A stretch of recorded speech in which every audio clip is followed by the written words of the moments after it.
secara year on year atau secara tahunan, laba bersih Dimas naik sebesar 8% dari 1,2 triliun di tahun 2023 menjadi 1,3 triliun di tahun 2024. Salam profit, selamat datang di channel YouTube Sadar Saham, channel yang membahas tentang investasi saham, analisa saham, dan keuangan.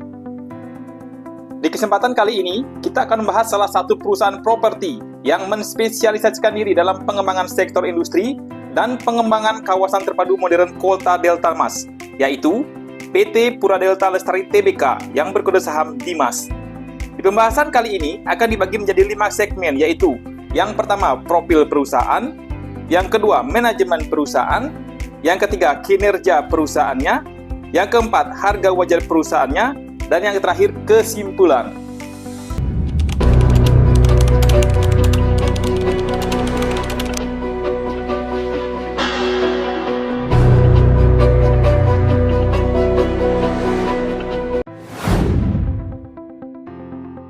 Dilansir dari IDN Finansial, PT Pura Delta Lestari Tbk Dimas merupakan pengembang Kota Delta Mas, kawasan modern terintegrasi kawasan industri, perumahan, dan komersial seluas 3.200 hektar yang berlokasi di Cikarang Pusat, Bekasi, Jawa Barat.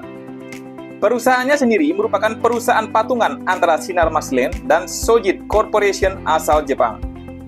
Kota Delta Mas terdiri dari kawasan industri bernama Greenland International Industrial Center (GIIC), 19 klaster perumahan dan fasilitas seperti sekolah, universitas, hotel, rumah susun, fasilitas olahraga, musola, dan lain-lain. Kantor Kota Delta Mas terletak di Jalan Tol Jakarta Cikampek, kilometer 37, Cikarang Pusat, Bekasi, Jawa Barat.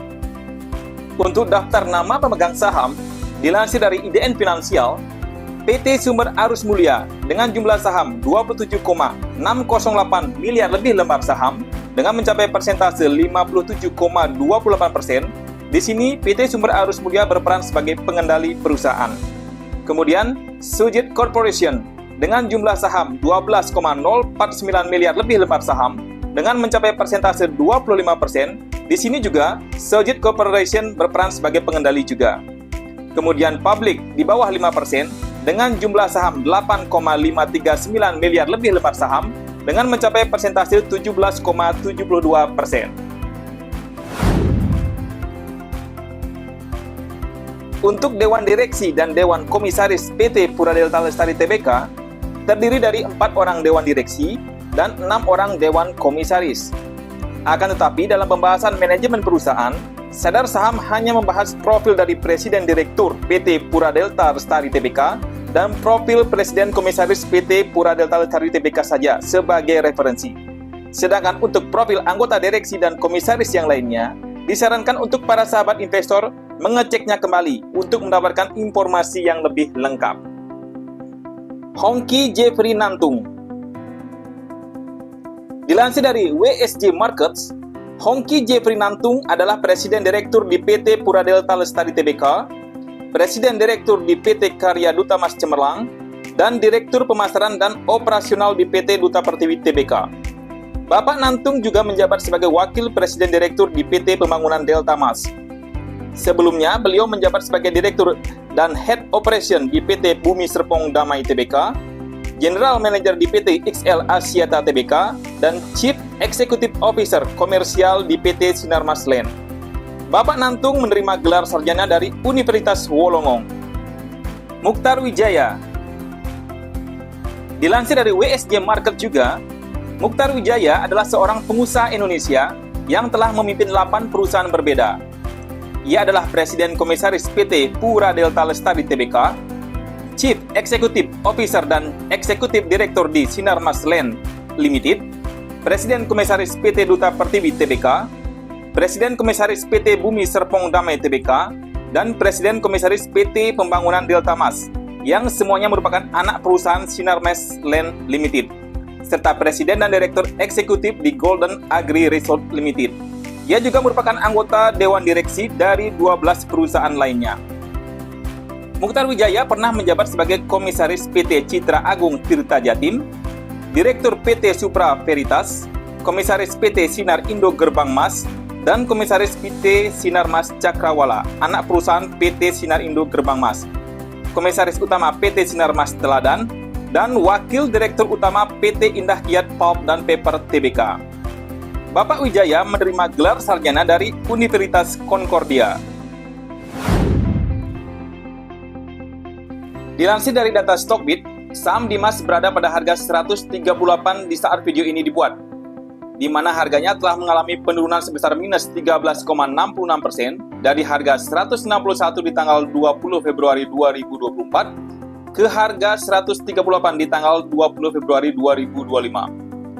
Dari data grafik, bisa kita lihat saham Dimas mencapai harga tertingginya di harga 173 pada tanggal 26 Maret 2024 dan mencapai harga terendahnya di harga 135 pada tanggal 12 Februari tahun 2025. Sedangkan untuk market cap saham Dimas saat video ini dibuat sebesar 6,7 triliun rupiah dan saham yang beredar sebesar 48,20 miliar lembar saham. Dilihat dari laporan laba rugi 5 tahun terakhir dari data Stockbit, untuk pendapatan Dimas yang ditandai dengan diagram berwarna ungu, pendapatannya mengalami penurunan sebesar 23% dari 2,6 triliun di tahun 2020 menjadi 2 triliun di tahun 2024. Akan tetapi secara year on year atau secara tahunan, pendapatan Dimas naik sebesar 5% dari 1,9 triliun di tahun 2023 menjadi 2 triliun di tahun 2024. Sedangkan untuk laba bersih atau net income Dimas yang ditandai dengan grafik berwarna biru muda juga mengalami penurunan sebesar minus 7% dari 1,4 triliun di tahun 2020 menjadi 1,3 triliun di tahun 2024. Akan tetapi secara year on year atau secara tahunan, laba bersih Dimas naik sebesar 8% dari 1,2 triliun di tahun 2023 menjadi 1,3 triliun di tahun 2024. Kemudian untuk rata-rata net marginnya dalam 5 tahun terakhir, dari tahun 2020 sampai tahun 2024, dari data grafik bisa dihitung adalah sebesar 58,5%. Ini adalah rata-rata persentase yang sangat bagus sekali. Beralih ke catatan untuk tipe pendapatan dari Dimas, berdasarkan laporan keuangan tahun 2024 dari Bursa Efek Indonesia bisa dijelaskan bila pendapatan dari hotel sebesar 16 miliar lebih, pendapatan dari industri sebesar 1,7 triliun lebih, di mana pendapatan dari industri menyumbang 85% dari total pendapatan Dimas di tahun 2024 yang sebesar 2 triliun. Kemudian pendapatan dari perumahan sebesar 108 miliar lebih, pendapatan komersial sebesar 64 miliar lebih, pendapatan dari sewa 16 miliar lebih, dan pendapatan dari komponen bunga sebesar 50 miliar lebih. Kemudian untuk posisi kas dan setara kas Dimas dari laporan posisi keuangan tahun 2024 dari Bursa Efek Indonesia mengalami kenaikan yang cukup tinggi yaitu sebesar 71% dari 1,026 triliun rupiah di tahun 2023 menjadi 1,759 triliun rupiah di tahun 2024. Beralih ke persediaan lancar untuk aset real estate-nya naik sebesar 17% dari 3,066 triliun rupiah di tahun 2023 menjadi 3,588 triliun rupiah di tahun 2024. Sedangkan untuk persediaan tidak lancar untuk aset real estate-nya turun sebesar 13% dari 1,624 triliun di tahun 2023 menjadi 1,409 triliun di tahun 2024. Dan untuk total aset yang dimiliki Dimas mengalami kenaikan sebesar hampir 23% dari 6,718 triliun rupiah di tahun 2023 menjadi 8,254 triliun rupiah di tahun 2024. Kemudian untuk total liabilitas atau total hutang yang dimiliki Dimas mengalami kenaikan sebesar 24% dari 838 miliar di tahun 2023 menjadi 1,040 triliun rupiah di tahun 2024. Sedangkan untuk jumlah ekuitas atau modal Dimas yang diatribusikan kepada pemilik entitas induk naik sebesar 22% dari 5,877 triliun rupiah di tahun 2023 menjadi 7,210 triliun rupiah di tahun 2024. Beralih ke data Stockbit. Sekarang kita menuju ke solvency ratio. Rasio keuangan yang mengukur kemampuan perusahaan untuk membayar kewajiban jangka panjangnya. Yang pertama, current ratio. rasio likuiditas yang mengukur kemampuan perusahaan untuk membayar kewajiban jangka pendek atau yang jatuh tempo dalam 1 tahun, yang dihitung dengan membandingkan aset lancar dan kewajiban lancar perusahaan. Dan menurut standar industri, current rasio yang paling baik adalah di atas 200%. Dan saat ini, current rasio Dimas secara kuartal adalah 6,34 atau secara persentase sebesar 634%. Ini adalah rasio current rasio yang sudah jauh di atas standar.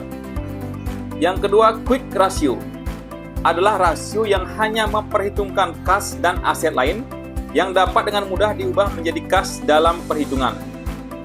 Nilai quick ratio yang baik atau ideal adalah di atas 100%. Untuk quick ratio saham Dimas secara kuartalan berada di angka 2,57 atau 257%. Ini juga berarti untuk rasio quick ratio saham Dimas sudah berada di atas nilai idealnya. Dan yang terakhir adalah debt to equity ratio atau yang disingkat dengan DER, rasio keuangan yang membandingkan jumlah utang dengan jumlah ekuitas. Nilai DER yang baik adalah berada di bawah 100%. Sedangkan untuk rasio DER Dimas secara kuartalan adalah sebesar 0,07 atau 7%. Ini persentase yang sangat bagus sekali karena jauh dari 100%. Bagaimanakah dengan histori dividen saham Dimas? Dilihat dari investing.com, Dimas sangat rutin sekali membagikan dividen dari tahun 2015 sampai tahun 2023. Atau 8 tahun straight setiap tahunnya membagikan dividen kepada para pemegang sahamnya. Akan tetapi di tahun 2024, Dimas absen membagikan dividennya. Kenapa? Ada 2 alasan utama kenapa manajemen Dimas tidak membagikan dividen di tahun 2024, yaitu pertama, manajemen Dimas berencana menambah land bank di area yang berdekatan dengan kota Delta Mas melalui pembebasan lahan. Dan yang kedua, dalam merapat umum pemegang saham luar biasa RUP SLB pada 10 Juni tahun 2024, Perseriawan mengajukan penambahan lini usaha di bidang pergudangan, penyimpanan serta pengolahan dan pembuangan air limbah. Untuk perhitungan harga wajar saham Dimas, di sini Sadar Saham akan memakai perhitungan yang pertama dengan memakai rata-rata per Dimas dari data Stockbit dalam 5 tahun terakhir yang sebesar 7,91 kali. Dan yang kedua, dengan memakai perhitungan rata-rata PBV Dimas dari data Stockbit dalam 5 tahun terakhir yang sebesar 1,5.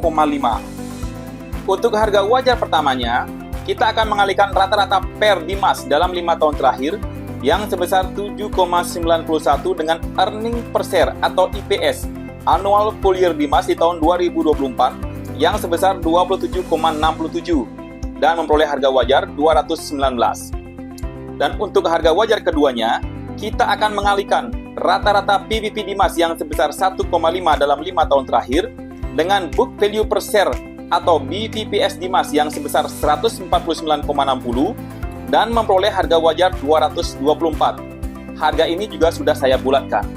Dari perhitungan kedua harga wajar di atas, maka bisa didapatkan rentang harga wajar saham Dimas berada di rentang harga 219 sampai 224.